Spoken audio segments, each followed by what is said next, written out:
ये कहानी भारतीय जनता पार्टी के 2014 इलेक्शन कैंपेन के दौरान हुई एक सच्ची घटना पर आधारित है। उन दिनों राजेश कुमार झा बीजेपी के लिए राजस्थान में कैंपेनिंग कर रहे थे। नरेंद्र मोदी 2 दिन में वहां एक गांव के लोगों से मिलने आने वाले थे और उनके आने से पहले राजेश की जिम्मेदारी थी कि वो उस गांव और वहां के रह रहे लोगों का मुआयना करें। मुआयने के वक्त अधिकारियों को अक्सर सिक्योरिटी भी दी जाती थी, लेकिन राजेश बहुत ही फ्रेंडली थे और ऐसे किसी भी दौरे के वक्त यूं ही लोगों से उनकी मन की बातें और रोजमर्रा की दिक्कतों के बारे में जानकर उनकी मदद करना पसंद करते थे। उस दिन भी वो अपने ड्राइवर के साथ बिना किसी सिक्योरिटी के उस गांव के लिए निकल पड़े। रास्ते में उन्हें सिक्योरिटी टीम से फोन आया कि उनकी जान को खतरा है और उनके ड्राइवर को इंस्ट्रक्शंस दिए गए कि वो राजेश को दूसरे रास्ते से गांव लेकर जाएं। ड्राइवर ने उनका कहा मानकर दूसरा रास्ता तो ले लिया, पर कुछ दूर पहुंचते ही वो लोग रास्ता भटक गए। रेगिस्तान के बीचों बीच वो लोग बस चले जा रहे थे। दूर दूर तक उन्हें ना कोई पक्का रोड और ना ही कोई इंसान नजर आ रहा था। उनके फोन का नेटवर्क भी चला गया था। ऐसे ही रास्ते पर सफर करते हुए उन्हें 1 घंटा बीत चुका था और सूरज भी बस ढलने को आया था। शाम की उस ढलती रोशनी में राजेश और उसका ड्राइवर भूखे प्यासे इसी उम्मीद में आगे बढ़ते जा रहे थे कि कहीं से उन्हें कुछ खाने पीने की जगह दिख जाए। जैसे जैसे वो आगे बढ़ रहे थे, हवा इतनी तेज होती जा रही थी कि ड्राइवर को गाड़ी चलाने में काफी दिक्कत होने लगी। एक जगह आकर गाड़ी की लाइट फ्लिकर करने लगी। राजेश और उनके ड्राइवर दोनों को ही कुछ समझ नहीं आ रहा था। बार बार झपकती इस लाइट में ड्राइवर को एक आदमी की डरावनी सी छवि दिखी।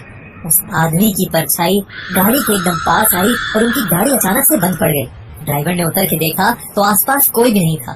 ड्राइवर थोड़ा चौंक गया, लेकिन अपना वहम मानकर उसने इस बात को इग्नोर किया और गाड़ी ठीक करने में लग गया। गाड़ी रुकने पर राजेश ने भी गाड़ी से उतरकर आसपास नजर घुमाई। उनको कुछ दूर पर एक कच्चा सा मकान दिखा। राजेश की खुशी का कोई ठिकाना ही नहीं था। उन्होंने ड्राइवर को बोला कि जब तक वो गाड़ी ठीक कर रहा है वो उस मकान से जल पान की मदद लेकर आते हैं। राजेश ने उस मकान का दरवाजा खटखटाया।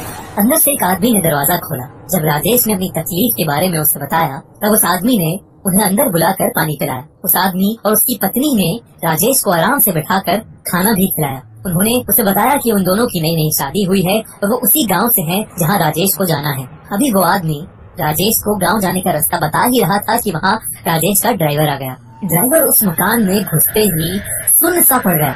उसने जो देखा वो राजेश से बिल्कुल अलग था। उसे देखा कि पूरा घर राख और धूल में लिपटा हुआ है और राजेश जिनसे बात कर रहा है उनकी शक्लें जली हुई हैं और गर्दन टेढ़ी है। वो देख के इतना कांप गया कि उसके मुंह से शब्द ही नहीं निकल रहे थे।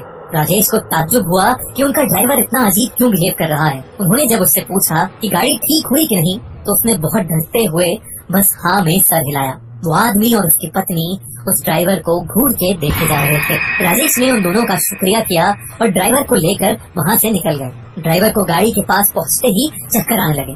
जब राजेश ने उसे छू कर देखा तो उसका पूरा बदन गर्म था और उसे बहुत तेज बुखार था। राजेश ने ड्राइवर को पैसेंजर सीट पर बिठाया और खुद गाड़ी चला के गाँव के रास्ते पर निकल गए। उस गांव में पहुंचते ही राजेश उसको डॉक्टर के पास ले गए। जब उन्होंने अपने साथ हुआ पूरा किस्सा गांव के मुखिया को बताया तब उन्हें जो पता चला वो सुन के उनके पैरों तले जमीन खिसक गई। मुखिया ने बताया कि उनके गांव में से एक लड़का और लड़की ने दूसरी कास्ट में भागकर शादी करी थी और वो लोग गांव के पास एक कच्चे मकान में रह रहे थे। उनके घर वालों ने उनको गुस्से में आकर घर समेत जला दिया। तब से उनकी आत्मा उस रास्ते पर कई गाँव वालों को दिख चुकी है। वो ड्राइवर उस रात के बाद से दिमागी रूप से थोड़ा कमजोर हो गया और उसने अकेले घर से बाहर निकलना भी छोड़ दिया। राजेश भी अपने इस एक्सपीरियंस को लाखों कोशिशों के बावजूद कभी भुला नहीं पाए।